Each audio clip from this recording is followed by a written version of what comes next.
ಎಲ್ರಿಗೂ ನಮಸ್ತೆ ಸ್ನೇಹಿತರೆ, welcome to Vinayak S YouTube ಚಾನಲ್ಗೆ. ನೂತನವಾಗಿ ಏನು ಮಾಡಿದ್ದಾರೆ ಅಂತಂದರೆ, ಸೆಪ್ಟೆಂಬರ್ ತಿಂಗಳು 2 ತಾರೀಕಿಗೆ ಇದರೊಳಗೆ ಏನು ಮಾಡಿದ್ದಾರೆ ಅಂತಂದರೆ, ಜಿ ಎಸ್ ಟಿಯಿಂದ 2 ಸ್ಥಳಕ್ಕೆ ಏನು ಮಾಡಿದ್ದಾರೆ, ಇಳಿಕೆಯನ್ನು ಮಾಡಿದ್ದಾರೆ. ಫಸ್ಟ್ ಜಿ ಎಸ್ ಟಿ ಬಗ್ಗೆ ತಿಳ್ಕೊಳ್ಳಿ.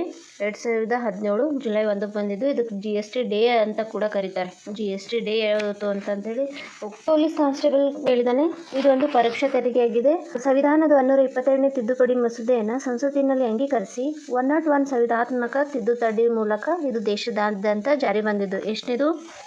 101 ಅಮೆಂಡ್ಮೆಂಟ್ ಆ್ಯಕ್ಟ್ 122 ಮಸೂದೆ ಮೂಲಕ ಜಿ ಎಸ್ ಟಿ ಜಾರಿಗೆ ಬಂದಿದ್ದು. 4 ಥರ ಜಿ ಎಸ್ ಟಿ ಇದಾವೆ. 5% 12, 18, 28 ಈ 4 ಸ್ತರಗಳ ತೆರಿಗೆಯನ್ನು 2 ಸ್ಥಳಕ್ಕೆ ಇಳಿಕೆಯನ್ನು ಮಾಡಿದ್ದಾರೆ. ಸ್ಥಳ ಏರಿಕೆ ಮಾಡಿದಾರಲ್ಲ, ಅದರಿಂದ ಏನೇನು ಯೂಸ್ ಆಗ್ತದೆ ಅಂತಂದ್ರೆ, ಗ್ರಾಹಕರಿಗೆ ಫಸ್ಟು ನೆರವಾಗಬೇಕು, ಹೆಲ್ಪ್ ಆಗಬೇಕು. ಏನೇ ಮಾಡಿದರೂ ಫಸ್ಟು ಹೆಲ್ಪ್ ಆಗಬೇಕು. ಆಮೇಲೆ ಸಿಂಪ್ಲಿಫಿಕೇಷನ್ ಮಾಡಿದ್ದಾರೆ. ಆಮೇಲೆ ಬಳಕೆಯನ್ನು ಮಾಡ್ಲಿಕ್ಕೆ ಪ್ರೋತ್ಸಾಹ ಕೊಟ್ಟಿದ್ದಾರೆ. ಟ್ರಾನ್ಸ್ಪರೆನ್ಸಿ ಕ್ರಿಯೇಟ್ ಮಾಡಿದ್ದಾರೆ. ಮತ್ತು ರಾಜಕೀಯದ ಸಂದೇಶ ಕೂಡ ಕೊಟ್ಟಿರುವಂಥದ್ದು. 5% ಶೂನ್ಯಕ್ಕೆ ಇಳಿಸಿರುವಂತಹ ಉತ್ಪನ್ನಗಳು ಯಾವ್ಯಾವು ಅಂತ ಕೊಡಿ ನೋಡ್ರಿ. ಗ್ರಾಹಕರಿಗೆ ನೆರವಾಗಬೇಕು, ಸರಳೀಕೃತ ಅನುಪಾಲನೆ, ಬಳಕೆಗೆ ಪ್ರೋತ್ಸಾಹ ಕೊಟ್ಟಿರುವಂಥದ್ದು. ಆಮೇಲೆ ಸುಧಾರಿತ ಟ್ರಾನ್ಸ್ಪರೆನ್ಸಿ, ರಾಜಕೀಯ ಸಂದೇಶ ಕೊಟ್ಟಿದ್ದಾರೆ. ನೋಡ್ರಿ 111, 122 ಜಿ ಎಸ್ ಟಿ 1 ಡೇ ಅಂತಲೂ ಕೊಟ್ಟಿದ್ದಾರೆ. ಆಮೇಲೆ 5% ಶೂನ್ಯಕ್ಕೆ ಇಳಿದಿರುವಂಥದ್ದು ಹಾಲು, ಪಿಜ್ಜಾ, ಬ್ರೆಡ್ಡು, ಚಪಾತಿ, ರೊಟ್ಟಿ, ಎರೇಸರ್ಗಳು. 18% ಶೂನ್ಯಕ್ಕೆ ಇಳಿದಿರುವಂಥ ಉತ್ಪನ್ನಗಳು ಯಾವುವು ಅಂತಂದರೆ, ವೈಯಕ್ತಿಕ ಆರೋಗ್ಯ, ಜೀವ ವಿಮಾ ಪಾಲಿಸಿ ಅಂದರೆ LIC, ಪರಾಟ ಇತರ ಯಾವುದೇ ಹೆಸರಿನಿಂದ ಕರೆಯುವ ಭಾರತೀಯ ಬ್ರೆಡ್ ಮತ್ತು 22 ಜೀವರಕ್ಷಕ ಔಷಧ, ಕ್ಯಾನ್ಸರ್. ಮತ್ತು 12% ಶೂನ್ಯಕ್ಕೆ ಇಳಿಸಿರುವಂಥದ್ದು ಘನೀಕೃತ ಹಾಲು, ಬೆಣ್ಣೆ, ತುಪ್ಪ, ಗಿಣ್ಣು, ಖರ್ಜೂರ, ಗೋಡಂಬಿ. ಮತ್ತು 99 ವಸ್ತುಗಳಿಂದ 5% ಇಳಿಕೆ ಮಾಡಿರುವಂಥದ್ದು ಯಾವುವು ಅಂದರೆ, ಗೃಹೋಪಯೋಗಿ ಅಂತಂದ್ರೆ ನಮ್ಮ ಮನೇಲಿ ಯೂಸ್ ಮಾಡುವಂಥದ್ದು. ಮಧ್ಯಂತರ ಸರಕುಗಳು ಕಡಿಮೆ ಮಾಡಿ ಗ್ರಾಹಕರಿಗೆ ನೇರವಾಗಿ ಲಾಭ ಸಿಗಲಿ ಅಂತೇಳಿ ಅದನ್ನು ಇಳಿಕೆ ಮಾಡಿದ್ದಾರೆ. ಐಷಾರಾಮಿ ವಸ್ತುಗಳಿಗೆ ನೂತನವಾಗಿ ಸೇರ್ಪಡೆಯಾದ ಹೊಸ ಸ್ತರ 40%. ಆಮೇಲೆ ಜಿ ಎಸ್ ಟಿ ವ್ಯಾಪ್ತಿಯಿಂದ ಉಳಿದಿರುವಂಥ ಉತ್ಪನ್ನಗಳು ಇಲ್ಲಿವರೆಗೂ ಅಂತಂದರೆ, ಪೆಟ್ರೋಲಿಯಂ, ವಿದ್ಯುತ್ ಮತ್ತು ಆಲ್ಕೋಹಾಲ್ ಉತ್ಪನ್ನ. ಜಿ ಎಸ್ ಟಿ ಪರಿಷ್ಕರಣೆಗೆ 279A ವಿಧಿಯನ್ನು ವಿತ್ತ ಸಚಿವರ ನೇತೃತ್ವದಲ್ಲಿ ಜಿ ಎಸ್ ಟಿ ಮಂಡಳಿ ರಚನೆಯಾಯಿತು. ಎಷ್ಟು? ಆರ್ಟಿಕಲ್ 279 ನೋಡ್ರಿ, ನೆನ್ಪಾಡ್ಕೊರಿ. 279A ಇದು ಇಂಪಾರ್ಟೆಂಟು. ಆಮೇಲೆ ವಿತ್ತ ಸಚಿವರ ಮುಖಾಂತರನೇ ಮಂಡಳಿ ಜಾರಿ ಬಂದಿತ್ತು. ಆಹಾರ ಭಾರತ ದೆಹಲಿಯಲ್ಲಿ ಆಯೋಜನೆ ಮಾಡಿದ್ದು. ಆಹಾರ ಭಾರತ ಸಂಸ್ಕರಣಾ ಸಚಿವಾಲಯದವರು ಆಯೋಜನೆ ಮಾಡಿದ್ದು. ಇದು ನವದೆಹಲಿಯಲ್ಲಿ ನಡೆದಿರುವಂಥದ್ದು. ಆವೃತ್ತಿ ಅಂತಂದರೆ 4ನೇ ಆವೃತ್ತಿಯಾಗಿದ್ದು, ಇದು 2017ರಲ್ಲಿ ಆಯೋಜನೆಯಾಗಿದ್ದು. ಇದು 4ನೇ ಆವೃತ್ತಿ ನವದೆಹಲಿಯಲ್ಲಿ ಭಾರತ ಮಂಟಪದಲ್ಲಿ ಮಾಡಿದರು. ಆಮೇಲೆ ಇದ್ರದ್ದು ಥೀಮ್ ಏನು ಅಂತಂದರೆ, ಒಟ್ಟಿನಲ್ಲಿ ಆಹಾರ ಸಂಸ್ಕರಣಾ ಕಂಪನಿಗಳು ನಾವೀನ್ಯತೆ ಪೂರೈಕೆ ಸರಪಳಿ ಪಾಲುದಾರಿಕೆ ಮತ್ತು ಸಲಕರಣೆ ತಯಾರಕರು ಒಂದೆಡೆ ಗೂಡಿಸಿ ಭಾರತೀಯ ಅಂತಾರಾಷ್ಟ್ರೀಯ ವ್ಯಾಪಾರ ಅವಕಾಶಗಳಿಗೆ ಸಂಪರ್ಕವನ್ನು ಕಲ್ಪಿಸುವುದೇ ಇದರದ್ದು ಉದ್ದೇಶ ಆಗಿದೆ. ಆಮೇಲೆ ಇದರಲ್ಲಿ ಪಾಲುದಾರ ರಾಷ್ಟ್ರಗಳು ಯಾರು ಅಂತಂದರೆ, ಪಾರ್ಟ್ನರ್ ಕಂಟ್ರೀಸ್ ನ್ಯೂಜಿಲೆಂಡ್ ಮತ್ತು ಸೌದಿ ಅರೇಬಿಯಾ. ಫಸ್ಟ್ 2017ರಲ್ಲೇ ಸ್ಟಾರ್ಟ್ ಆಗಿದ್ದು. ಮಾಡಿದ್ದು ಆಹಾರ ಸಂಸ್ಕರಣಾ ಕೈಗಾರಿಕಾ ಸಚಿವಾಲಯ. ಇದು ಒಂದು ನೆನಪಿಟ್ಕೊಳ್ಳಿ ಸಾಕಿಟ್ಟು. ದೆಹಲಿಯಲ್ಲಿ ಭಾರತ ಮಂಟಪದೊಳಗೆ ಆಯೋಜನೆ ಆಗಿದ್ದು. ಇದು 4ನೇ ಆವೃತ್ತಿದ್ದು. ಈಗ ಮತ್ತೆ ಫೋಕಸ್ ರಾಷ್ಟ್ರಗಳು ಬಂದುಬಿಟ್ಟು ಜಪಾನ್, UAE, ವಿಯೆಟ್ನಾಂ, ರಷ್ಯಾ. ಇವು ಪಾರ್ಟ್ನರ್ಸ್ ರಾಷ್ಟ್ರ ಮಾತ್ರ ನೆನಪಿಟ್ಕೊಂಡು, ನ್ಯೂಜಿಲೆಂಡ್ ಮತ್ತು ಸೌದಿ ಅರೇಬಿಯಾ ಆಗಿರುವಂಥದ್ದು. ಇದರ ಬಂದುಬಿಟ್ಟು BSNL 4G ಸೇವೆಗೆ ಚಾಲನೆಯನ್ನು ಕೊಟ್ಟಿದ್ದಾರೆ. ಮೋದಿರವರು 4G ಸೇವೆಗೆ ನೀಡಿದ್ದಾರೆ. ಪ್ರಧಾನಿ ಮೋದಿಯವರು ಒಡಿಸ್ಸಾದ ಜಾರ್ಸುಗುಡಾದಲ್ಲಿ ಇದನ್ನು ಉದ್ಘಾಟಿಸಿದರು. ಸ್ವದೇಶಿ ಸೇವೆ 4G ಸೇವೆ ಇದು ಏನಾಯಿತು ಅಂದರೆ, ಇದನ್ನು ತೇಜಸ್ ನೆಟ್ವರ್ಕ್ ಅವರು ಅಭಿವೃದ್ಧಿಪಡಿಸಿದ್ದಾರೆ. ಮತ್ತು ಇದು 4G ಸೇವೆ ಈ ಮೂಲಕ ಟೆಲಿಕಾಂ ತಂತ್ರಜ್ಞಾನ ಪಡೆದ 5ನೇ ದೇಶ ಆಗಿದೆ. ಫಸ್ಟು ಡೆನ್ಮಾರ್ಕ್, ಸ್ವೀಡನ್, ದಕ್ಷಿಣ ಕೊರಿಯಾ ತನ್ನದೇ ಆದ ಸ್ವಂತ ದೂರಸಂಪರ್ಕ ಜೊತೆಗೆ ನಮ್ಮ ಭಾರತ ಕೂಡ BSNL 4G ಸೇವೆಗೆ ಸೇರ್ಪಡೆಯಾಗಿರುವಂಥದ್ದು. ಕೇರಳ BSNL ವೃತ್ತದ 25ನೇ ವರ್ಷಾಚರಣೆ 2025 ಅಕ್ಟೋಬರ್ 1. ಭಾರತೀಯ ಸಂಚಾರ ನಿಗಮ ಲಿಮಿಟೆಡ್ 25 ವರ್ಷಗಳನ್ನು ಪೂರೈಸಿದೆ. 2000 ಅಕ್ಟೋಬರ್ 1ರಂದು BSNL ಕೇರಳ ವೃತ್ತವು ಆರಂಭ ಆಯಿತು. ಥರ ಟಾಪಿಕ್ ಬಂದುಬಿಟ್ಟು under seas cables cut in the red sea disturbing internet in Asia and middle east. ಅಂದರೆ ರೆಡ್ ಸಿ ಒಳಗೆ ಕೇಬಲ್ ಕಟ್ ಆಗ್ಯದ. ಯಾವ cable? Optical fiber cable cut ಆಗಿ ಸಲಕ ಏಷ್ಯಾ ಮತ್ತು ಮಿಡಲ್ ಈಸ್ಟ್ ನಡ್ಬರ್ಕ ಕೆಂಪು ಸಮುದ್ರದೊಳಗೆ ಏನು ಆಗ್ಯದ ಅಂತಂದ್ರೆ ಇಂಟರ್ನೆಟ್ ನೆಟ್ವರ್ಕ್ ಸೇವೆ ಏನಾಗ್ಯದ ಅಂದ್ರೆ ಅಸ್ವಸ್ಥವಾಗ್ಯದ. ಸೊ ಈ ಘಟನೆಯಿಂದ ಏನಾಗ್ಲತ್ತದ ಅಂತಂದು ನೆಟ್ವರ್ಕ್ ಸಿಸ್ಟಮು ಅವ್ಯವಸ್ಥೆ ಆಗಿರುವುದಕ್ಕೆ ಯಮನ್ ಹೌತಿ ಬಂಡುಕೋರರ ಕೈವಾಡ ಇದೆ ಅಂತ ಹೇಳಿ ಹೊಂಟದ. ಮತ್ತು ಇದ್ರದ್ದು ಈ ಕೇಬಲ್ ಟಾಟಾ ಫೈಬರ್ ಕೇಬಲ್ ಎಂಥದ್ದು ಅಂತಂದರೆ ಇದು ಆಪ್ಟಿಕಲ್ ಫೈಬರ್ ಆಗಿದೆ. ಇದು ಕೆಂಪು ಸಮುದ್ರದ ಒಳಗೆ ಹಾದು ಹೋಗುವಂಥದ್ದು. ಇದು ಭಾರತ ಮತ್ತು ಪಾಕಿಸ್ತಾನ ಈ ಥರ ಆಗ್ನೇಯ ಏಷ್ಯಾ ದೇಶ ಮತ್ತು ಪಶ್ಚಿಮ ಯುರೋಪ್ ರಾಷ್ಟ್ರಗಳನ್ನು ಇವು ಸಂಪರ್ಕ ಮಾಡುವಂಥದ್ದೇ ಇದು ಫೈಬರ್ ಕೇಬಲ್ ಆಗಿರುವಂಥದ್ದು. ಸಂಪರ್ಕ ಕಲ್ಪಿಸುವಂತಹ ಕೇಬಲ್ಗಳಿದಾವಲ್ಲ ಇವೆರಡೂ ಈ ಕೇಬಲ್ಗಳು ಯಾವ್ಯಾವ ಇದನ್ನು ಹ್ಯಾಂಡಲ್ ಮಾಡ್ತಾವಂತಂದರೆ ಟಾಟಾ ಕಮ್ಯುನಿಕೇಷನ್ ನಿರ್ವಹಿಸುವಂಥ ESMW4 ಮತ್ತು ಅಲ್ಕಾಟೆಕ್ ಲೂಸೆಂಟ್ ಒಕ್ಕೂಟದಿಂದ ನಿರ್ವಹಿಸುವಂಥ IMEWE ಕೇಬಲ್. ಇದ್ರದ್ದು ಕಣ್ಗಾವಲು ಸಂಸ್ಥೆ ಯಾವುದು ಅಂದರೆ ನೆಟ್ಬಾಕ್ ಸಂಸ್ಥೆ. ನೆಟ್ಬಾಕ್ ಏನು ಮಾಡ್ತದೆ ಅಂತಂದ್ರೆ ಅದನ್ನು ಹಿಂಗೆ ಅಬ್ಸರ್ವೇಷನ್ ಮಾಡ್ತದೆ. Like intelligence bureau intelligence type ಇದು ಕಣ್ಗಾವಲನ್ನ ಮಾಡುವಂಥದ್ದು. ಯಾವುದು ಅಂತಂದರೆ ನೆಟ್ಬಾಕ್ಸ್. ಫೈಬರ್ ಕೇಬಲ್ ಅಂತಂದರೆ ನೆಟ್ವರ್ಕ್ ಸಿಸ್ಟಮ್ ಮಾಡೋದು. ಇದ್ರಲ್ಲಿ ಚೆನ್ನಾಗಿ ಕೊಟ್ಟಿದ್ದಾನೆ, ಒಂದ್ಸಲ ನೋಡ್ಕೊಳ್ಳಿ. ಬಾಕ್ಸ್ ಕೂಡ ಕೊಟ್ಟಿದ್ದಾನೆ. ಇಂಟರ್ನೆಟ್ ಸಂಪರ್ಕ ಕಣ್ಗಾವಲು ಇಡುವಂತಹ ಸಂಸ್ಥೆ ಯಾವುದು ಅಂತಂದರೆ ನೆಟ್ಬಾಕ್ಸ್. ನಂತರ ಬಂದುಬಿಟ್ಟು ಸಮುದ್ರದ ಆಳದೊಳಗೆ ಕೇಬಲ್ಗಳನ್ನು ಜೋಡಣೆ ಮತ್ತು ಅದರ ನಿರ್ವಹಣೆ ಯಾರು ಮಾಡ್ತಾರೆ ಅಂತಂದರೆ ಭಾರತದೊಳಗೆ ಸರ್ಕಾರಕ್ಕಿಂತ ಖಾಸಗಿ ಕಂಪನಿಗಳು ಜಾಸ್ತಿ ನಿರ್ವಹಣೆ ಮಾಡುವಂಥದ್ದು. ನಮ್ಮ ಭಾರತದೊಳಗೆ ಟಾಟಾ ಕಮ್ಯುನಿಕೇಷನ್, ರಿಲಯನ್ಸ್ ಜಿಯೋ, ಭಾರತಿ ಏರ್ಟೆಲ್, ಸಿಫಿ ಟೆಕ್ನಾಲಜೀಸ್ ಮತ್ತು BSNL ಸಂಸ್ಥೆಗಳ ಇವು ಕಾರ್ಯನಿರ್ವಹಿಸುವಂಥದ್ದು. ಇದು ಒಂದು ಸಲ ಓದ್ಕೊಳ್ಳಿ. ಅಂಥ ಪರಿ ಏನು ಇಂಪಾರ್ಟೆಂಟ್ ಇಲ್ಲ. ಇದು ಟೋಟಲಿ ಭಾರತಕ್ಕೆ ಸಂಬಂಧಿಸುವಂಥ ದೇಶೀಯ ಇಂಟರ್ನೆಟ್ ಸಾಗರದೊಳಗೆ ಕೇಬಲ್ಗಳನ್ನು ನಿರ್ಣಾಯಕವಾಗಿರುವಂಥದ್ದು. ಭಾರತೀಯ ದತ್ತಾಂಶದ ಪ್ರಕಾರ 95% ಕೇಬಲ್ಗಳ ಮೂಲಕನೇ ಸಾಗಿಸುವಂಥದ್ದು. ಇವುಗಳ ಹಾಕುವುದು ಮತ್ತು ನಿರ್ವಹಿಸುವುದು ವಿಶೇಷವಾಗಿರುವಂಥದ್ದು ನಮ್ಮ ಭಾರತದೊಳಗೆ. ಕೇರಳ ಸರ್ಕಾರ ಏನು ಮಾಡ್ಯದ ಅಂತಂದ್ರೆ ಹಿರಿಯ ನಾಗರಿಕರ ಆಯೋಗವನ್ನು ಸ್ಥಾಪನೆ ಮಾಡ್ಯದ. ಈ ರಾಜ್ಯವು ಕೇರಳ ಸರ್ಕಾರವು ಭಾರತದೊಳಗೆ ಫಸ್ಟ್ ಟೈಮ್ ಹಿರಿಯರ ಸಲುವಾಗಿ ಸೀನಿಯರ್ ಸಿಟಿಜನ್ ಸಲುವಾಗಿ ಒಂದು ಕಮಿಷನ್ನ ರೆಡಿ ಮಾಡ್ಯದ. ಅದ್ರ ಸಲುವಾಗಿ ಇವು ಕೇರಳ ಸರ್ಕಾರ ಅವಾಗವಾಗ ಇನ್ನೋವೇಟಿವ್ ಐಡಿಯಾವನ್ನು ತರ್ತಾನೆ ಇರ್ತದೆ. ಸೊ ಇನ್ನೋವೇಟಿವ್ ಐಡಿಯಾ ತಂದಿ ಸಲುವಾಗಿ ಏನು ಮಾಡ್ತದೆ ಅಂದರೆ HDI ಹ್ಯೂಮನ್ ಡೆವಲಪ್ಮೆಂಟ್ ಇಂಡೆಕ್ಸ್ನಲ್ಲಿ ಫಸ್ಟಿಗೆ ಬರುವಂಥದ್ದು ಯಾವುದು? ಕೇರಳ ಸರ್ಕಾರ. ಇದು ಸೆಟಪ್ ಮಾಡಿ ಸಲುವಾಗಿ ಹಿರಿಯ ನಾಗರಿಕರ ಆಯೋಗ ಸೆಟಪ್ ಮಾಡಿದ ಉದ್ದೇಶ ಏನಂತಂದರೆ ಅವ್ರ ಹಕ್ಕನ್ನು ಕಸ್ಕೋತಾರೆ. ಆಮೇಲೆ ಅವ್ರ ಆಸ್ತಿ ಪಾಸ್ತಿ ಎಲ್ಲ ಕಸ್ಕೊಂಡು ಏನು ಮಾಡ್ತಾರೆ ಅಂತಂದರೆ ಅವ್ರಿಗೆ ದೌರ್ಜನ್ಯನ ಮಾಡ್ತಿರ್ತಾರೆ. ಸೊ ಅದನ್ನೆಲ್ಲ ಬಗೆಹರಿಸೋ ಸಲುವಾಗಿ ಏನು ಮಾಡಿದ್ದಾರೆ ಈ ಕಮಿಷನ್ನ ಜಾರಿ ತಂದಿರುವಂಥದ್ದು. ಮತ್ತು ಅವರಿಗೆ ಹಿರಿಯರಾದ ತಕ್ಷಣವೇ ಏನಾಗ್ತಾರೆ ಸಣ್ಣವ್ರ ತರಹ ಬಿಹೇವಿಯರ್ ಇರ್ತದೆ, ಮನೇಲೆಲ್ಲ ದೂರ ಮಾಡ್ತಿರ್ತಾರೆ. ಸೊ ಅಂಥ ಕಷ್ಟಗಳನ್ನು ಬಗೆಹರಿಸುವ ಸಲುವಾಗಿ ಈ ಆಯೋಗ ನಿರ್ಮಾಣ ಮಾಡಿರುವಂಥದ್ದು. ಇದರ ಫಸ್ಟ್ ಅಧ್ಯಕ್ಷನೇ ಸೋಮ್ ಪ್ರಸಾದ್ರವರು ಅದಾರ ನೋಡ್ರಿ, ನೆನ್ಪಿಟ್ಕೊಳ್ಳಿ ಸ್ನೇಹಿತರೆ. ಮತ್ತು ಭಾರತದೊಳಗೆ ಏನು ಮಾಡಿದ್ದಾರೆ ಅಂತಂದರೆ ಎಲನ್ ಮಾಸ್ಕ್ ಯಾರು? ವಿಶ್ವದ ನಂಬರ್ 1 ಶ್ರೀಮಂತರಾದ ಎಲನ್ ಮಾಸ್ಕ್ರವರು ಟೆಸ್ಲಾ ಕಂಪನಿಯ ವೈ ಮಾಡೆಲ್ ಅಂತಹ ಕಾರ್ಗಳನ್ನು ಭಾರತದೊಳಗೆ ಡೆಲಿವರಿ ಮಾಡಿದ್ದಾರೆ.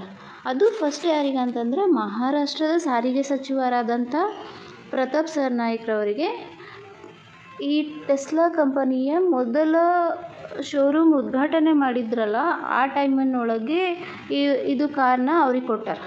ಇದ್ರದ್ದು ಇಂಟೆನ್ಷನ್ ಏನು ಅಂತಂದರೆ ಈ ಕಾರ್ ತೊಗೊಳ್ಳೋ ಹೊತ್ತಿನಾಗ ಸುಸ್ಥಿರ ಸಾರಿಗೆ ಬಗ್ಗೆ ಜಾಗೃತಿ ಮೂಡಿಸುವ ಸಂಕೇತ ಸೂಚಕವಾಗಿ ಸರ್ನಾಯಿಕ್ರವರು ಈ ಆರ್ಡರ್ನ ತಗೊಂಡಿದ್ದಾರೆ. ಇದ್ರದ್ದು ಇಂಟೆನ್ಷನ್ನೇ ಗೊತ್ತಾಯ್ತಲ್ಲ, ಇದರಲ್ಲೇ ಇದೆಲ್ಲ ಸುಸ್ಥಿರ ಸಾರಿಗೆ ಬಗ್ಗೆ ಜಾಗೃತಿ ಮೂಡಿಸುವುದೇ ಇದರ ಇಂಟೆನ್ಷನ್ ಆಗಿರುವಂಥದ್ದು. ಸುದ್ದಿಯಲ್ಲಿ ಸಹಯೋಗ ಪೋರ್ಟಲ್ ಏನಾಗಿದೆ ಅಂತಂದರೆ ಜಾಸ್ತಿ ಹರಿದಾಡ್ತಿರುವಂಥದ್ದು. ಇದು ಸಚಿವಾಲಯ, ಯಾವ ಸಚಿವಾಲಯದ ಸಹಯೋಗ ಪೋರ್ಟಲ್ ಆಗಿದೆ ಅಂತಂದರೆ ಗೃಹ ಸಚಿವಾಲಯ, ಕೇಂದ್ರ ಸರ್ಕಾರದ ಗೃಹ ಸಚಿವಾಲಯ ಸಹಯೋಗ ಪೋರ್ಟಲನ್ನು ಬಿಡುಗಡೆ ಮಾಡಿರುವಂಥದ್ದು. ಇದ್ರದ್ದು ಕೆಲಸ ಏನು ಅಂತಂದರೆ ಭಾರತೀಯ ಸೈಬರ್ ಅಪರಾಧಗಳನ್ನು ತಡೆಗಟ್ಟುವಂಥದ್ದು, ಸಮನ್ವಯ ಕೇಂದ್ರವನ್ನು ನಿರ್ವಹಿಸುವಂಥದ್ದು ಮತ್ತು ದೇಶದೊಳಗೆ ಸೈಬರ್ ಅಪರಾಧ ತಡೆಗಟ್ಟೋದು ಮತ್ತು ಪತ್ತೆ ಹಚ್ಚೋದು, ಅದನ್ನು ಇನ್ವೆಸ್ಟಿಗೇಷನ್ ಮಾಡಿ ವಿಚಾರಣೆ ಕೂಡ ಪರಿಣಾಮಕಾರಿಯಾಗಿ ಮತ್ತು ಪರಿಣಾಮಕಾರಿಯಾಗಿರುವಂಥ ಪರಿಸರವನ್ನು ಒದಗಿಸುವುದೇ ಈ ಸಹಯೋಗ ಪೋರ್ಟಲ್. ಸಹಯೋಗ ಪೋರ್ಟಲ್ ಅಂದರೆ ಏನು ಹೇಳ್ರಿ? ಭಾರತೀಯ ಸೈಬರ್ ಅಪರಾಧ ಸಮನ್ವಯ ಕೇಂದ್ರ, ಅದೇ ಸಹಯೋಗ ಪೋರ್ಟಲ್. ಕ್ವಶನ್ಸ್ ಕೊಟ್ಟು ಸಹಯೋಗ ಪೋರ್ಟಲ್ ಅಂದ್ರೆ ಏನು ಅಂತ ಹೇಳಿ ಕ್ವಶನ್ಸ್ ಕೊಡ್ತಾನೆ, ತೆಳಗೆ ಆಪ್ಷನ್ಸ್ ಕೊಡ್ತಾನೆ.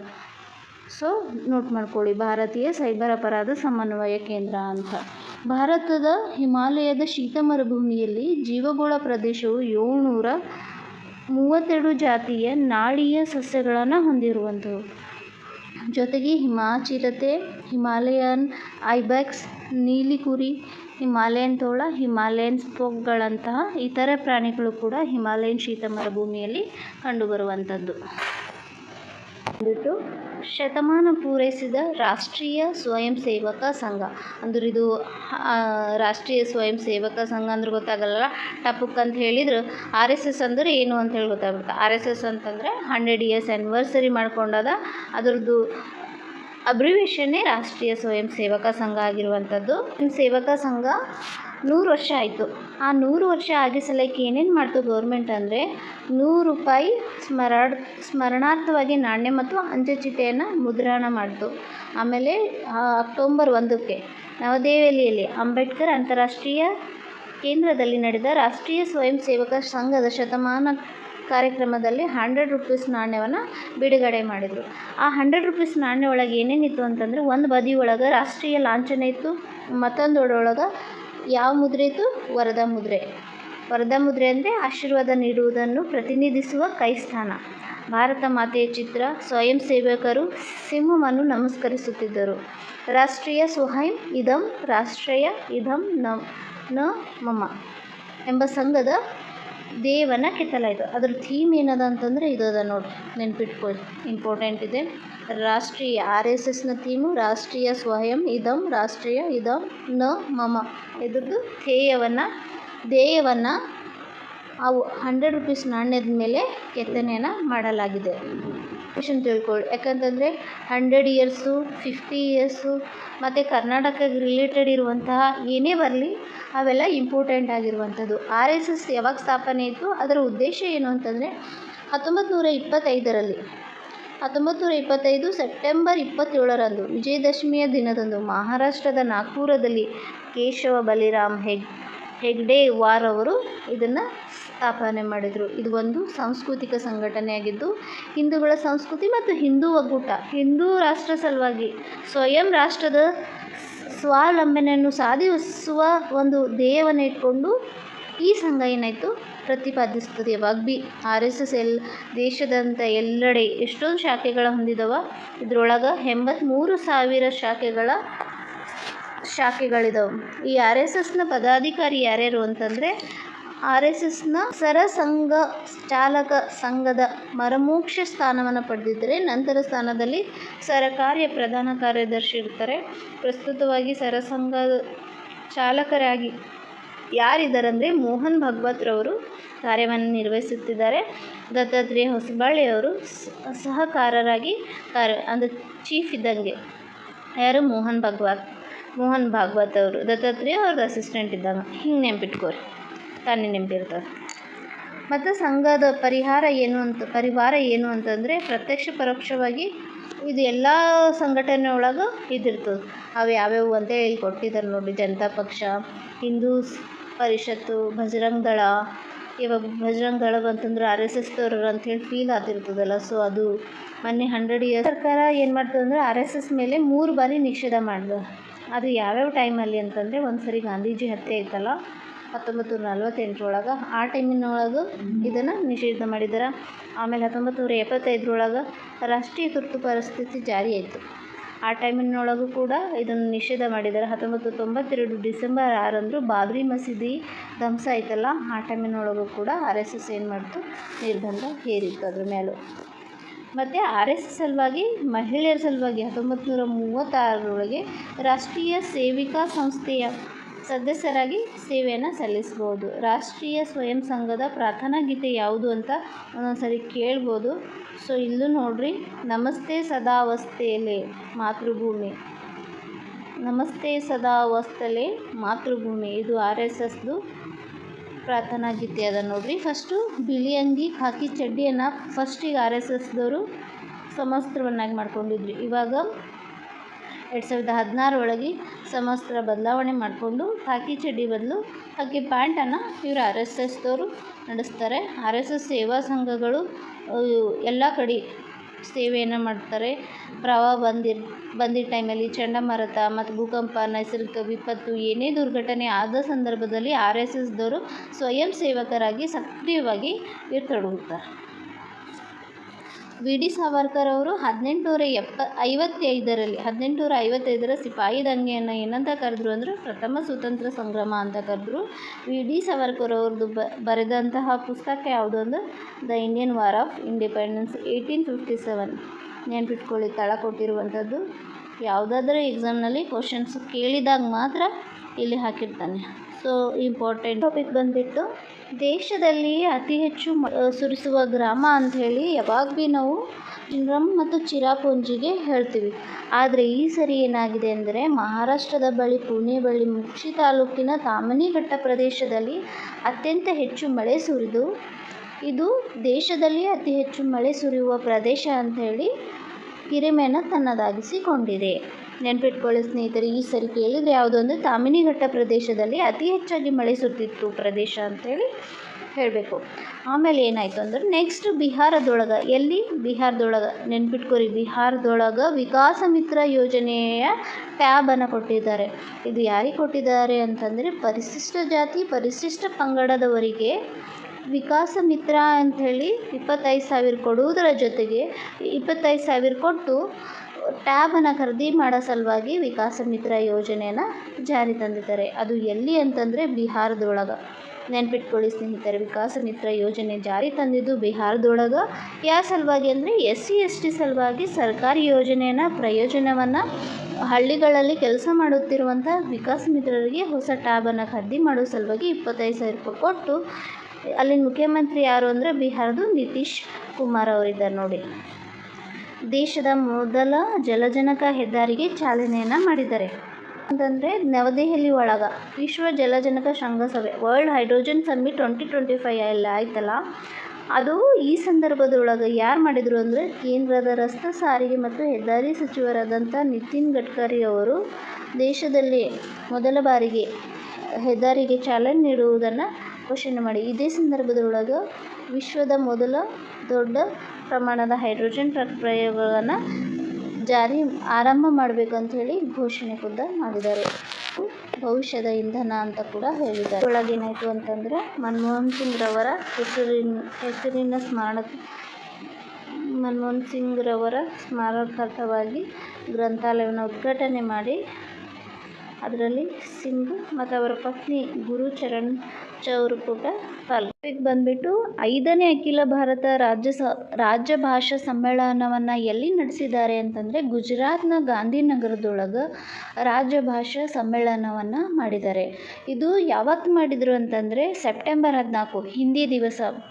ಆ ಹಿಂದಿ ದಿವಸದ ದಿನದೊಳಗೆ 5ನೇ ಅಖಿಲ ಭಾರತ ಸಮ್ಮೇಳನವನ್ನು ಗುಜರಾತ್ನ ಗಾಂಧಿನಗರದೊಳಗೆ ಸೆಪ್ಟೆಂಬರ್ 14ರಂದು ಹಿಂದಿ ಭಾಷೆ ದಿನವನ್ನು ಆಚರಣೆ ಮಾಡೋ ಆಚರಣೆಯನ್ನು ಮಾಡಿದ್ದಾರೆ. ಇದನ್ನು ಯಾರು ಉದ್ಘಾಟನೆ ಮಾಡಿದರು ಅಂತಂದರೆ ಕೇಂದ್ರ ಸಚಿವರಾದಂತಹ ಅಮಿತ್ ಶಾ ರವರು ಹಿಂದಿ ಭಾಷಾ ಸಮ್ಮೇಳನವನ್ನು ಉದ್ಘಾಟನೆ ಮಾಡಿದರು ಆ ಟೈಮ್ ಒಳಗೆ. ಇದರ ಉದ್ದೇಶ ಏನು ಅಂತಂದರೆ ವಿಜ್ಞಾನಿ, ತಂತ್ರಜ್ಞಾನ, ನ್ಯಾಯ, ಪೊಲೀಸ್ ಸೇವೆಗಳಂತ, ಅಂದರೆ ಹಿಂದಿ ಭಾಷೆ ಹೆಚ್ಚಿಗಾಗಿ ಬಳಕೆ ಆಗಲಿ, ಇಲ್ಲೂ ಕೂಡ ಹಿಂದಿ ಭಾಷೆ ಬಳಕೆ ಆಗಲಿ ಅನ್ನೋದೇ ಇದರ ಉದ್ದೇಶವಾಗಿರುವಂಥದ್ದು. ಈ ಟೈಮಲ್ಲಿ 2 ಉಪಕ್ರಮವನ್ನು ಬಿಡುಗಡೆ ಮಾಡಿದ್ದಾರೆ. ಸಾರಥಿ ವೇದಿಕೆ ಮತ್ತು ಹಿಂದಿ ಶಬ್ದಕೋಶ ಅಂತ ಒಂದೊಂದು ಸತಿ ಕೊಟ್ಟಿರ್ತಾರೆ. ಹೆಂಗಂತಂದರೆ ಸಾರಥಿ ವೇದಿಕೆ ಅಂದ್ರೆ ಏನು ಅಂತ ಹೇಳಿ ಹಿಂಗೆ ಕ್ವಶನ್ ಕೊಟ್ಟಿರ್ತಾರೆ.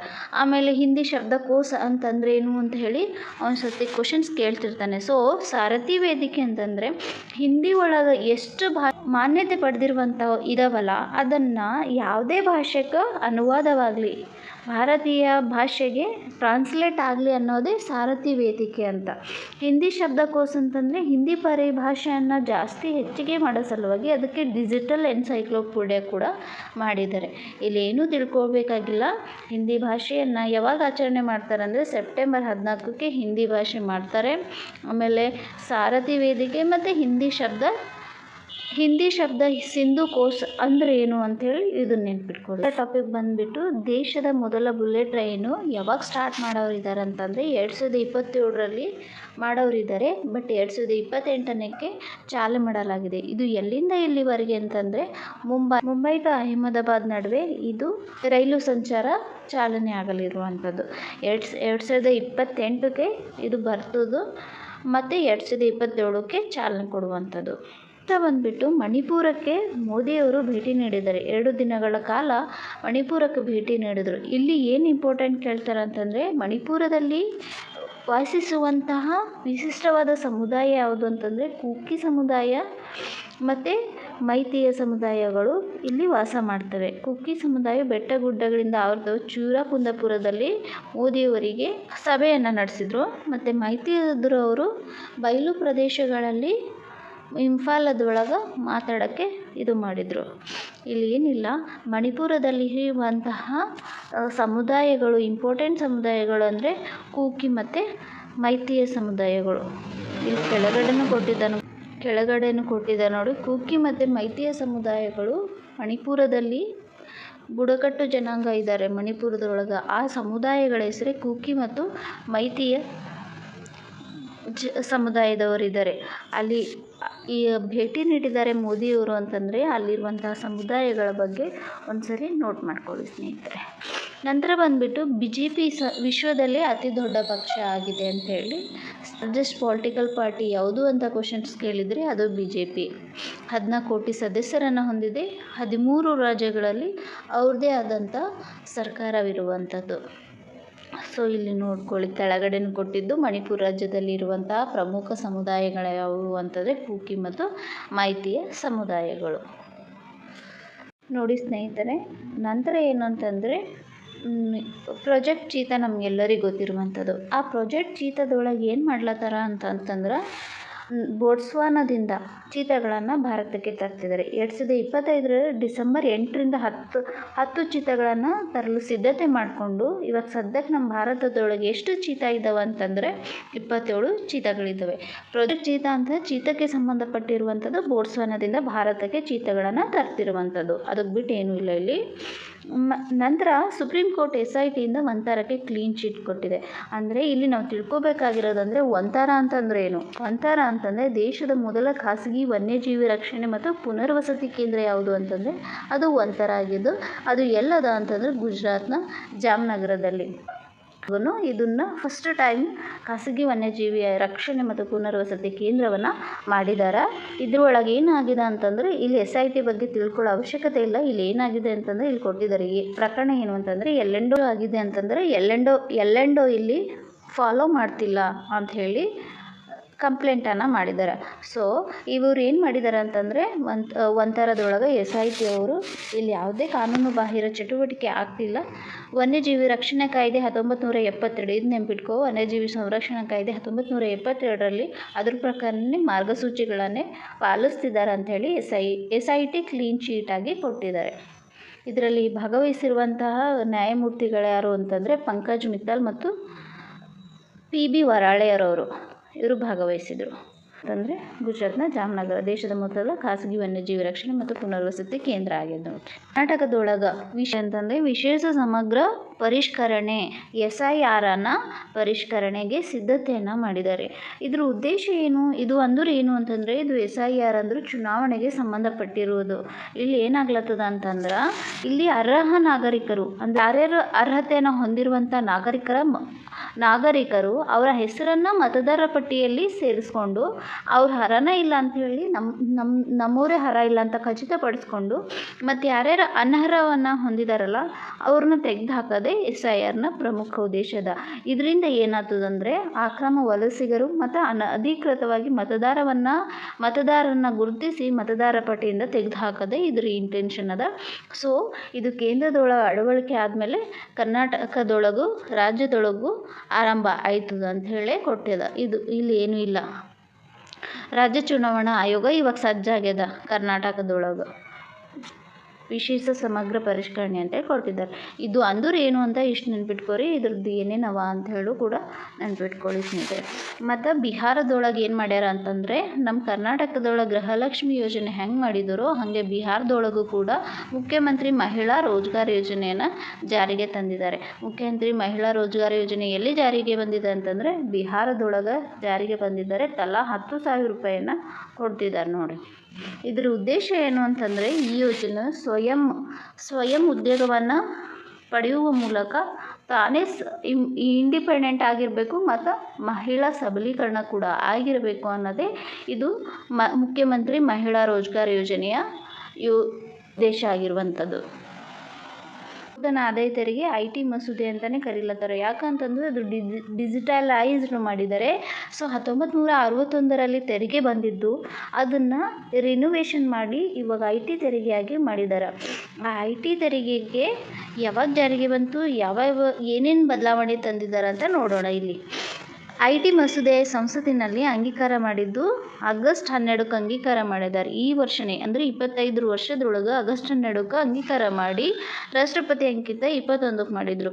ಈ ಕಾಯ್ದೆ ಯಾವಾಗ ಜಾರಿ ಬರ್ತದೆ ಅಂತಂದರೆ ಏಪ್ರಿಲ್ 1ರಿಂದನೇ ಯಾವಾಗೂ ಜಾರಿ ಬರ್ತದೆ. ಸೊ ಏಪ್ರಿಲ್ 1 ಅಂತಂದರೆ ಆಲ್ರೆಡಿ ಮುಗಿದೋಗ್ಯದ. ಸೊ ಮುಂದಿನ ವರ್ಷ 26 ಏಪ್ರಿಲ್ 1ಕ್ಕೆ ಜಾರಿಗೆ ಬರುವಂಥದ್ದು.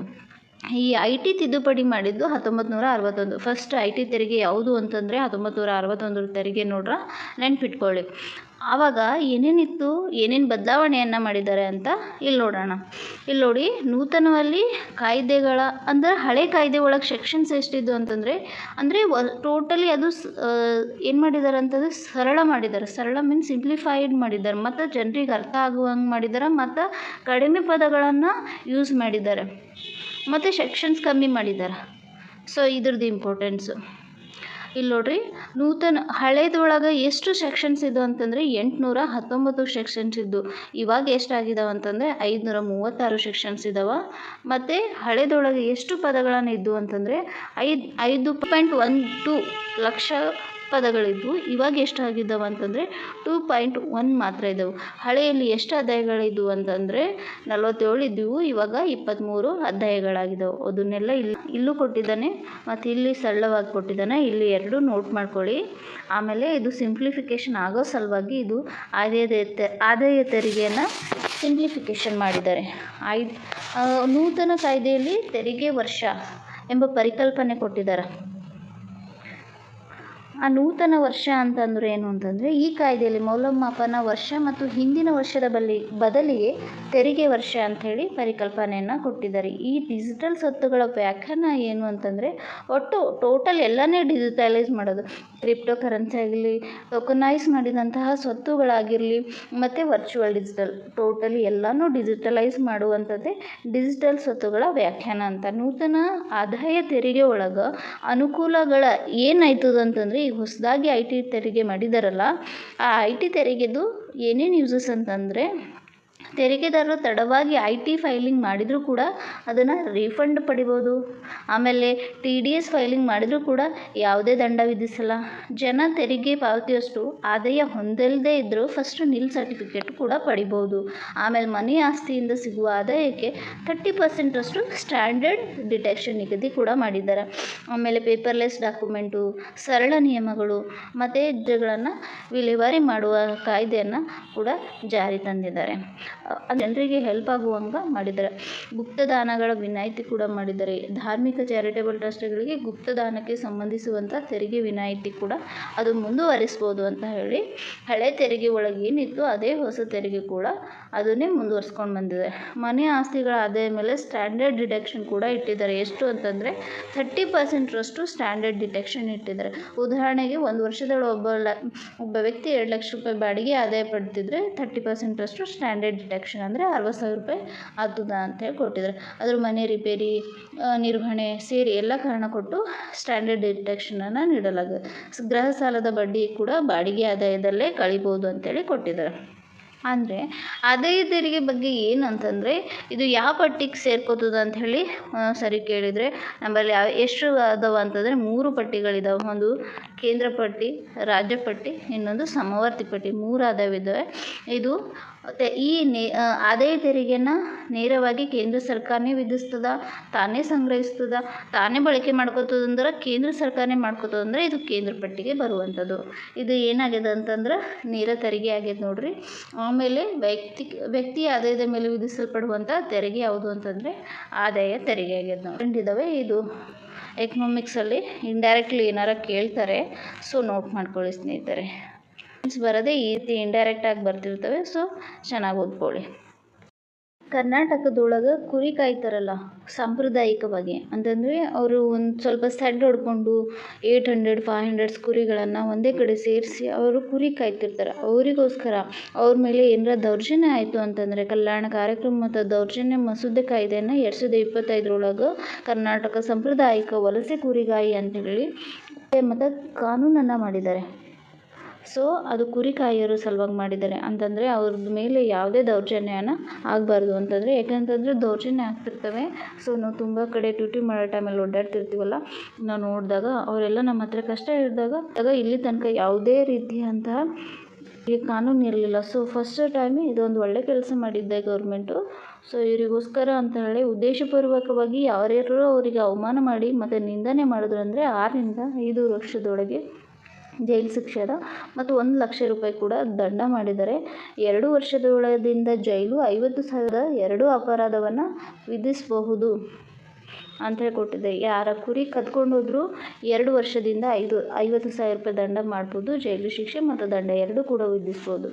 ಇನ್ ಕೇಸ್ ಉದ್ದೇಶಪೂರ್ವಕವಾಗಿ ಅವಮಾನ ಮಾಡಿದರೆ 6 ತಿಂಗಳಿಂದ 5 ವರ್ಷ.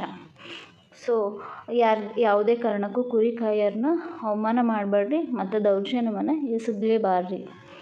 ನಂತರ ಬಂದುಬಿಟ್ಟು ಆನ್ಲೈನ್ ಗೇಮಿಂಗ್ನ ನಿಯಂತ್ರಕ ವಿಧೇಯಕ 2025 ಸಂಸತ್ತಿನೊಳಗೆ ಮಂಡನೆ ಮಾಡಿದ್ದಾರೆ. ಇತ್ತೀಚೆಗೆ ಏನು ಮಾಡ್ತಿದ್ದಾರೆ ಅಂತಂದರೆ ತುಂಬ ಜನ ವಿದ್ಯಾರ್ಥಿಗಳು ಸೊ ಆನ್ಲೈನ್ ಗೇಮಿಂಗಲ್ಲಿ ಪಾರ್ಟಿಸಿಪೇಟ್ ಮಾಡ್ತಿದ್ದಾರೆ. ಸೊ ಯಾವುದೇ ಕಾರಣಕ್ಕೂ ಆನ್ಲೈನ್ ಬೆಟ್ಟಿಂಗ್ ಮಾಡಬೇಡ್ರಿ ಮತ್ತು ಆನ್ಲೈನ್ ಗೇಮ್ ಆಡಬೇಡ್ರಿ. ಅವ್ರಿಗೆ ಯಾರು ಉತ್ತೇಜನೆ ಅಥವಾ ಏನಾರು ಅಥವಾ ಹಣ ಕಟ್ಟಿ ಆಡುವ ಜಾಹೀರಾತನ್ನು ಮಾಡಿದ್ರು ಅಂತ ತಿಳ್ಕೊರಿ, ಅವ್ರಿಗೆ 2 ವರ್ಷದಿಂದ ಜೈಲು ಶಿಕ್ಷೆ ಅದ ಮತ್ತು 50 ಲಕ್ಷ ದಂಡ ಕೂಡ ಒಂದೊಂದು ಸರ್ತಿ 2 ಕೂಡ ವಿಧಿಸ್ಬೋದು. ಮತ್ತು ಆನ್ಲೈನ್ ಗೇಮಿಂಗ್ ಆಡುವುದಕ್ಕೆ ಅವಕಾಶ ನೀಡಿಕೊಟ್ರೆ ಅಥವಾ ಮತ್ತು ಪ್ರೋತ್ಸಾಹ ಮಾಡಿದರೆ ಅದಕ್ಕೂ ಕೂಡ 3 ವರ್ಷ ಜೈಲು ಶಿಕ್ಷೆ, 1 ಕೋಟಿ ರೂಪಾಯಿ ಅದ ನೋಡ್ರಿ, ಅಥವಾ 2 ವಿಧಿಸ್ಬೋದು. ಮತ್ತು ಸೇಮ್ ರಿಪಿಟೇಷನ್ ಆಯಿತು ಅಪರಾಧ ಕಂಡು ಬಂತು ಅಂದರೆ 3ರಿಂದ 5 ವರ್ಷದೊಳಗೆ ಜೈಲು ಶಿಕ್ಷೆ ಅದ, 2 ಕೋಟಿ ಕೂಡ ದಂಡವನ್ನು ಮಾಡ್ಬೋದು.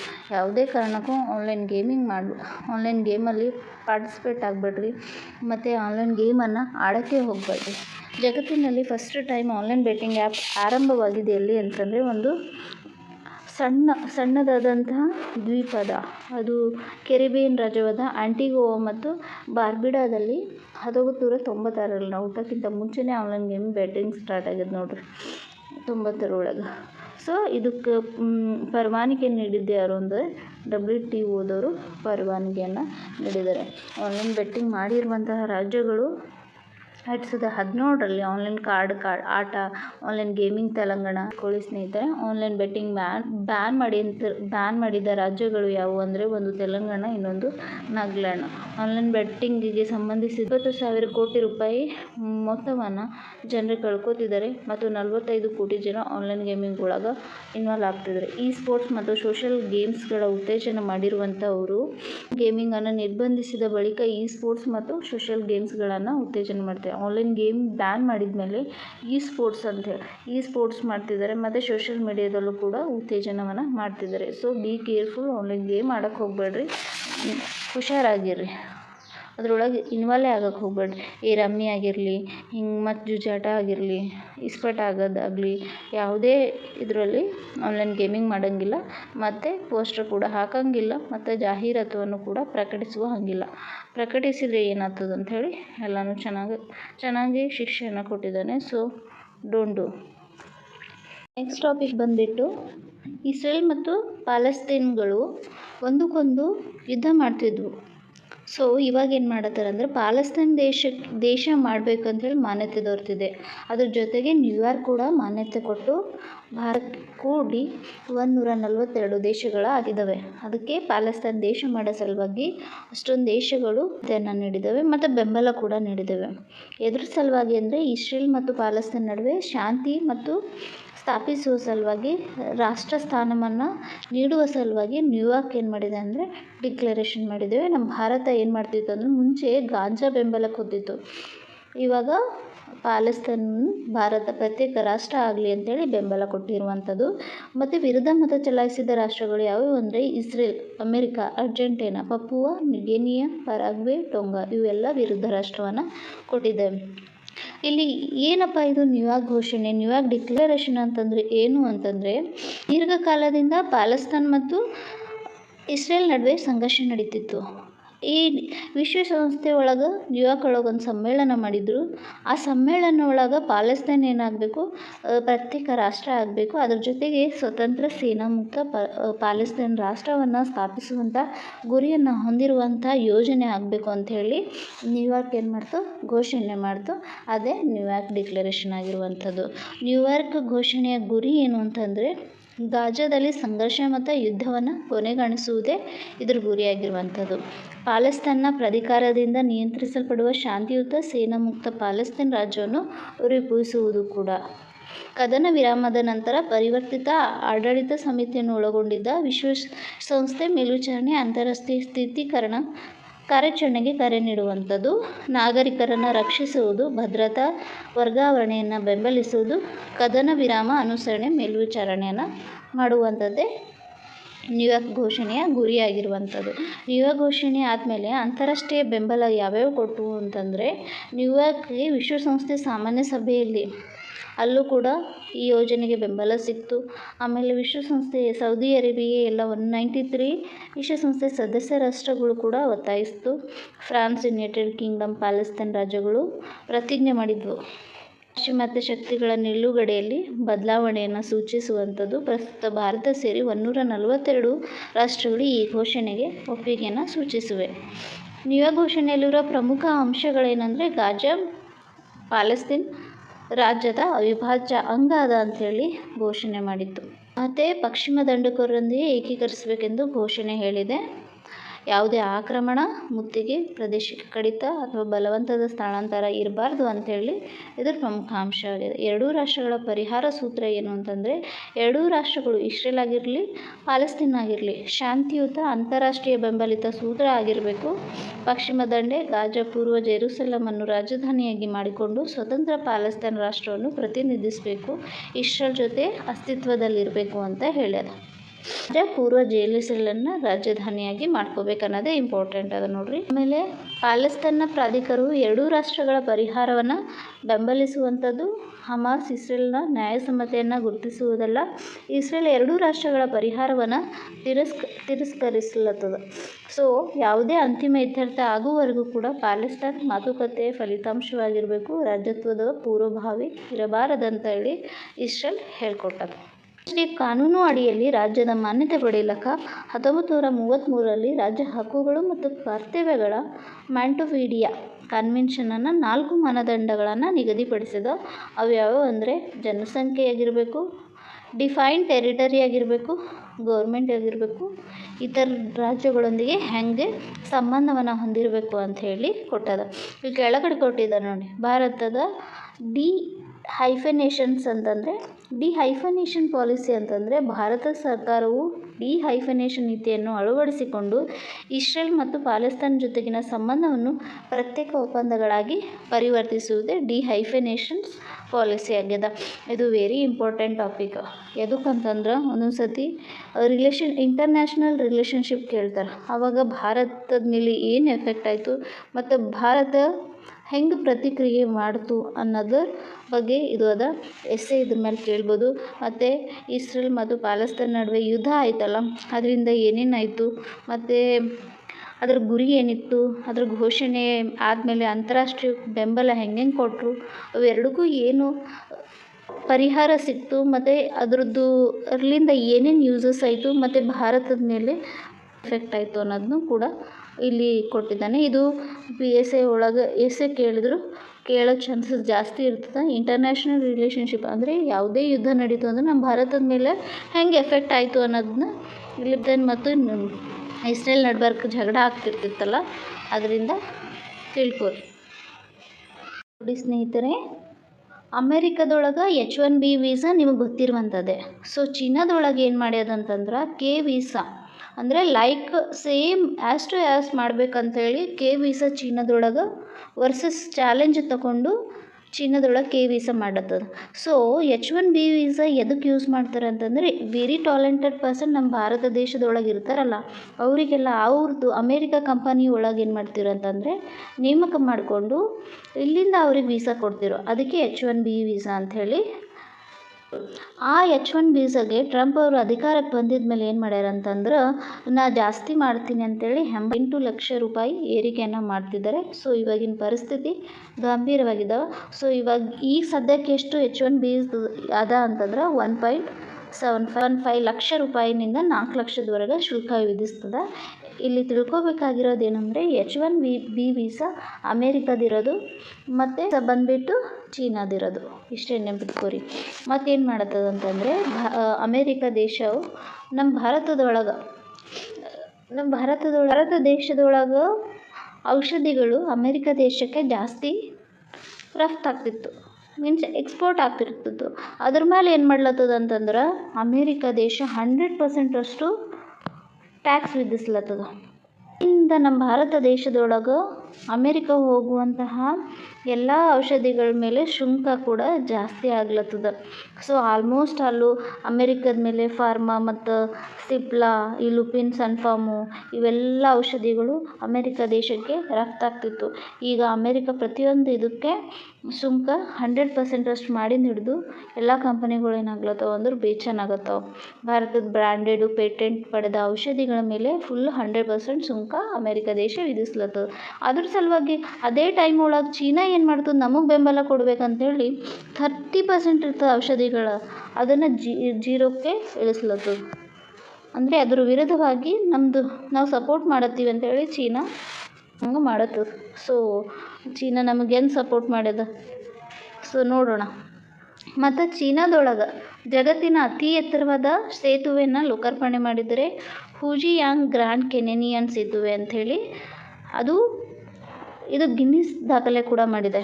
2890 ಮೀಟರ್ ಉದ್ದವನ್ನು ಹೊಂದಿದ್ದು ಅತಿ ಎತ್ತರ ಮತ್ತು ಪರ್ವತ ಪ್ರದೇಶದೊಳಗೆ ಕಟ್ಟಿರುವಂಥ ಈ ಉದ್ದದ ವ್ಯಾಪ್ತಿಯ ಸೇತುವೆ ಇದು ವಿಶ್ವ ದಾಖಲೆ ಕೂಡ ಆಗಿದವೆ. ಹೂಜಿಯಾಂಗ್ ಕೆನೇನಿಯನ್ ಸೇತುವೆ ಯಾವುದು ಸೇತುವೆ ಅಂತಂದರೆ ಹೂಜಿಯಾಂಗ್ ಕೆನಿಯನ್ ಸೇತುವೆ. ಭೂಮಿಯ ಬಿರುಕು ದ ಅರ್ತ್ ಕ್ರ್ಯಾಕ್ ಅಂತೆ ವರ್ಣಿಸಲಾಗಿರುವಂಥ ಇಂಜಿನಿಯರಿಂಗ್ ಅದ್ಭುತವಾದ ಸೇತುವೆ ಯಾವುದು ಅಂದರೆ ಹೂಜಿಯಾಂಗ್ ಗ್ರ್ಯಾಂಡ್ ಕೆನಿಯನ್ ಸೇತುವೆ. ಸೊ ನೆನ್ಪಿಟ್ಕೊಳ್ಳಿ, ಜಗತ್ತಿನ ಅತಿ ಎತ್ತರವಾದ ಲೋಕಾರ್ಪಣೆ ಯಾವುದು ಅಂದರೆ ಚೀನಾ ದೇಶದ ಹೂಜಿಯಾಂಗ್ ಗ್ರ್ಯಾಂಡ್ ಕೆನಿಯನ್ ಸೇತುವೆ ಆಗಿರುವಂಥದ್ದು. ಬಂದುಬಿಟ್ಟು ಇಸ್ಲಾಮಿಕ್ ನ್ಯಾಟೋ ಅಂದ್ರೆ ಏನು ತಿಳ್ಕೊರಿ. ಫಸ್ಟ್ ನ್ಯಾಟೋ ಅಂತಂದರೆ ನಾರ್ತ್ ಅಟ್ಲಾಂಟಿಕ್ ಟ್ರೀಟಿ ಆರ್ಗನೈಜೇಷನ್ ಅಂತ ಅರ್ಥ, ಅದರ ಅಬ್ರಿವೇಷನು.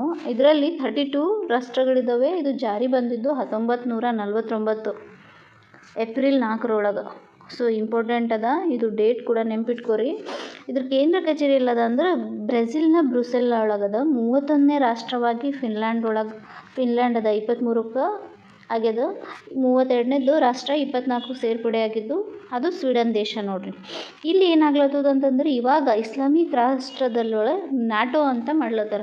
ಈ ನ್ಯಾಟೋದು ಏನು ಅಂತಂದ್ರೆ ಒಂದು ದೇಶ, ನ್ಯಾಟೋದೊಳಗೆ 32 ರಾಷ್ಟ್ರಗಳಿದಾವಲ್ಲ, ಈ 32 ರಾಷ್ಟ್ರದೊಳಗೆ ಒಂದು ರಾಷ್ಟ್ರಕ್ಕಾದರೂ ಯಾರಾದರೂ ಯುದ್ಧ ಅಥವಾ ಏನಾದರೂ ಅಟ್ಯಾಕ್ ಮಾಡಿದ್ರಿ ಅಂತಂದರೆ ಎಲ್ಲರೂ ಕೂಡಿ, ಅಂದರೆ ಆ ದೇಶದ ಮೇಲೆ ದಾಳಿ ಮಾಡಲಿಲ್ಲ ಅಂತಂದ್ರೂ ಅವ್ರು 32 ಬಿಟ್ಟು 31 ರಾಷ್ಟ್ರಗಳು +1 ಅವೆಲ್ಲ ಕೂಡಿ ವಿರುದ್ಧ ರಾಷ್ಟ್ರಕ್ಕೆ ಏನು ಮಾಡ್ದಂಗೆ ದಾಳಿ ಮಾಡ್ತವೆ.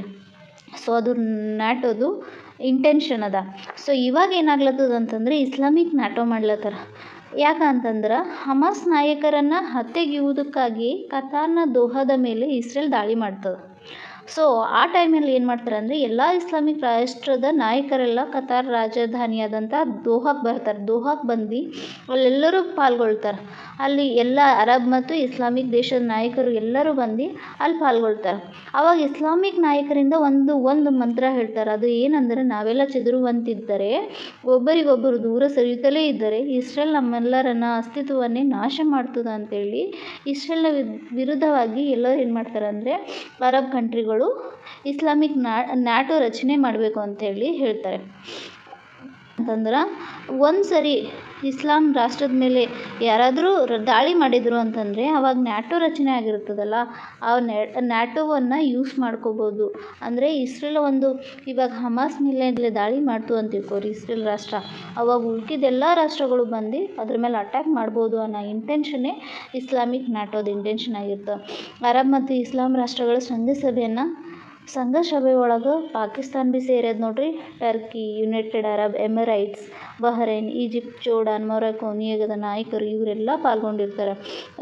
ಇಸ್ಲಾಮಿಕ್ ನ್ಯಾಟೋ ಸ್ಥಾಪನೆ ಇತಿಹಾಸ ಏನು ಅಂತಂದರೆ, ಇದು ಇಸ್ಲಾಮಿಕ್ ನ್ಯಾಟೋ ಅದಲ್ಲ, ಇವಾಗೇ ಸ್ಟಾರ್ಟ್ ಆಗ್ಲತ್ತದಂತೇನಿಲ್ಲ. 2015 ಯಮನ್ ಮತ್ತು ಲಿಬಿಯಾದ ಸಮಸ್ಯೆಗಳ ಪರಿಹರಿಸುವ ಸಲುವಾಗಿ ಜಂಟಿ ಅರಬ್ ಮಿಲಿಟರಿ ಪಡೆಯನ್ನು ರಚಿಸುವ ಪ್ರಸ್ತಾಪವನ್ನು ಈಜಿಪ್ಟ್ ಮಂಡಿಸ್ತದೆ. ಆದ್ರೆ ಅದು ರಚನೆ ಆಗ್ಲಕ್ಕ ಅಲ್ಲೆಲ್ಲ ಸ್ವಲ್ಪ ಇದು ಬರ್ತಾವೆ, ಕ್ವಶನ್ಸ್ ಬರ್ತಾವೆ. ಅದರದ್ದು ಹಣದ ಹೊರೆ ಯಾರು ಹೊತ್ತಬೇಕು ಅಂಥೇಳಿ, ಮತ್ತು ಅದನ್ನೆಲ್ಲ ನಿಭಾಯಿಸೋರು ಯಾರು ಅಂಥೇಳಿ ಅಲ್ಲಿ ಸ್ಟಾರ್ಟ್ ಆಗಿಬಿಡ್ತು. ಸೊ ಅಲ್ಲಿಗೆ ಡ್ರಾಪ್ ಮಾಡ್ತಾರೆ. ಆ ಟೈಮಾಗ ಏನಾಯ್ತದೆ ಅಂತಂದರೆ, ಆ ವರ್ಷನೇ ಏನಾಯ್ತದೆ ಅಂತಂದರೆ, ಭಯೋತ್ಪಾದನೆ ಎದುರಿಸೋ ಸಲುವಾಗಿ ಸೌದಿ ಅರೇಬಿಯಾ 34 ರಾಷ್ಟ್ರಗಳ ಇಸ್ಲಾಮಿಕ್ ಮೈತ್ರಿಕೂಟನ ಒಗ್ಗರಣೆ ಮಾಡ್ತಾರೆ. ಅದನ್ನೇ ಅನೌಪಚಾರಿಕವಾಗಿ ಅಂತಂದರೆ ಇಸ್ಲಾಮಿಕ್ ನ್ಯಾಟೋ ಅಂಥೇಳಿ ಅವಾಗೆ ಕರೆ ಕೊಟ್ಕೊಂಡಿರ್ತಾರೆ. ಸೊ ಇಸ್ಲಾಮಿಕ್ ರಾಷ್ಟ್ರಗಳನ್ನು ಮೈತ್ರಿಕೂಟ ಕೇಂದ್ರ ಒಪ್ಪಂದ ಸಂಸ್ಥೆ, ಅದಕ್ಕೆ ಸೆಂಟೋ ಅಂತ ಕರೀತಾರೆ.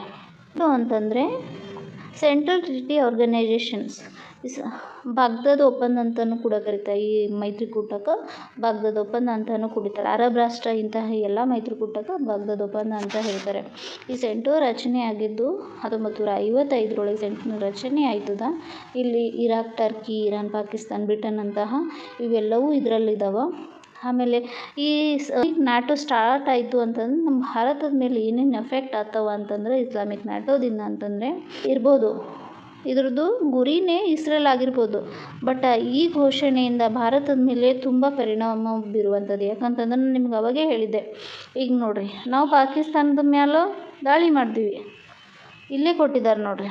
ನಾವು ಇನ್ ಕೇಸ್ ಪಾಕಿಸ್ತಾನದ ಮೇಲೆ ದಾಳಿ ಮಾಡಿದ್ವಿ ಅಂತಂದರೆ, ಈಗ ಸರ್ಜಿಕಲ್ ಸ್ಟ್ರೈಕ್ ಆಗಲಿ ಅಥವಾ ಆಪರೇಷನ್ ಸಿಂಧೂರ್ ಅಂತಹ ನಾವು ಕಾರ್ಯಾಚರಣೆ ಮಾಡಿದ್ವಿ. ಆವಾಗ ಏನು ಮಾಡ್ತಂತಂದರೆ, ಇದು ಮಿಸ್ಯೂಸ್ ಮಾಡ್ಕೊತು ಪಾಕಿಸ್ತಾನ. ಸರ್ಜಿಕಲ್ ಸ್ಟ್ರೈಕು ಸಿಂಧೂರ್ ಮಾಡಿದ್ದೆಲ್ಲ ನನ್ನ ಮೇಲೆ ಅಟ್ಯಾಕ್ ಮಾಡ್ಯಾರ, ನೀವು ಯಾಕೆ ಸುಮ್ಮನೆ ಕೂತೀರಿ ಅಂತೇಳಿ ಇಸ್ಲಾಮಿಕ್ ನ್ಯಾಟೋದ ಮೇಲೆ ಕ್ವಶನ್ ಕೇಳಿದಾಗ ಅವ್ರು ಏನೂ ವಿಧಿ ಇಲ್ಲದೆ ಅವ್ರು ಬರಲೇಬೇಕು. ಸೊ ಅವ್ರ ಜೊತೆಗೆ ಏನಾಗ್ತದೆ ಅಂತಂದ್ರೆ, ನಾವು ವಿರೋಧ ಕಟ್ಕೊಂಡಂಗೆ ಆಗ್ತದೆ, ಅವರಿಗೂ ವಿರೋಧ ಕಟ್ಕೊಂಡಂಗೆ ಆಯ್ತು. ಮತ್ತು ನಮ್ಮ ಪಾಕಿಸ್ತಾನಕ್ಕೆ ಏನಾಯ್ತದೆ ಅಂತಂದರೆ, ಜಾಸ್ತಿ ಇಸ್ಲಾಮಿಕ್ ರಾಷ್ಟ್ರಗಳು ಸಹಾಯ ಮಾಡ್ತವೆ ಮತ್ತು ಬೆಂಬಲ ಹೆಚ್ಚಾಗ್ತದೆ. ಮತ್ತು ಅಲ್ಲಿ ಭಯೋತ್ಪಾದನೆ ಕೂಡ ಜಾಸ್ತಿ ಆಗುವಂಥ ಸಾಧ್ಯತೆ ಅದ.